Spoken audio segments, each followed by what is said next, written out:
तुम्ही आज छापेमारी केली, एकूणच किती गॅस सिलेंडर या ठिकाणी आढळून आलेत आणि हे जे गोडाऊन आहेत ते वैध होतं की अवैध होतं? नागरिकांच्या तक्रारीच्या अनुषंगानं आम्ही माननीय जिल्हाधिकारी साहेब यांची आदेशानुसार या पिंपरी चिंचवड शहरासाठी आपण पथक पुरवठा विभागाच्या ह्याच्या नियंत्रणाखाली एक पथक नेमणूक केली आहे आणि ह्या पथकाला नागरिकांच्या तक्रारी आल्या, त्या तक्रारीच्या अनुषंगानं आज या गॅस एजन्सीला भेट दिली असता त्यामध्ये अनेक त्रुटी आढळून आल्या आणि त्यानंतर त्यांचं गोडाऊन ह्या ठिकाणी तपासले गेलं असता ह्या ठिकाणी विनापरवाना त्यांनी साठा केल्याचं आढळून आलेलं आहे.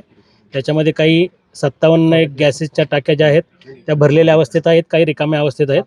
मानवी जीवितास धोका होईल अशा ठिकाणी साठा इथं केलेला आढळून येतोय. त्याप्रमाणे पुरवठा विभागाच्या तर्फे यांच्यावर आता कारवाई करणं सुरू आहे आणि ज्या नियमानुसार अत्यावश्यक सुरक्षा कायदा ह्यानुसार त्यांच्यावर कारवाई केली जाईल. कोणत्या कंपनीचे हे गॅस गोडाऊन म्हणजे गॅसच्या टाक्या आहेत आणि कुठल्या प्रकारचे गॅस, कुठल्या प्रकारचे भारत गॅसच्या ह्या कंपनीच्या टाक्या आहेत आणि ह्याच्यामध्ये पिंपळे गॅस एजन्सी कासरवाडी इथल्या ह्या टाक्या आहेत. आणि कमर्शियल म्हणजे घरगुती वापरायचे की कमर्शियल नाही, हे घरगुती वापरायच्या टाक्या आहेत. एजन्सीकडून काय सांगण्यात आलंय का ते? एजन्सीकडून अजून कुठल्या प्रकारची माहिती मिळालेली नाही. असं काही या ठिकाणी प्रकार होत होता की घरगुती गॅस मधून कमर्शियल गॅस नाही, अशी काही इथे काही प्रकार आढळून आलेला नाहीये. फक्त इथे साठा केल्याचं आढळून आलं. अनेक ठिकाणी जे आहे ते आढळून आले सील त्या पण ठिकाणी. पडलेले दिसतात, ते नक्की काय प्रकार या ठिकाणी त्याची आता सखोल चौकशी केली जाईल आणि त्यानंतर त्यातनं जो काही निष्कर्ष येईल. ज्या गाड्यांमध्ये ते ठेवण्यात आले ते वर्षानुवर्ष बंद बंद असलेल्या असल्याच्या गाड्या. दिसतायत त्या गाड्या, त्याच्यामध्ये ते रिफिल म्हणजे ठेवण्यात आलेले भरलेले रिकामे, काय सांगा?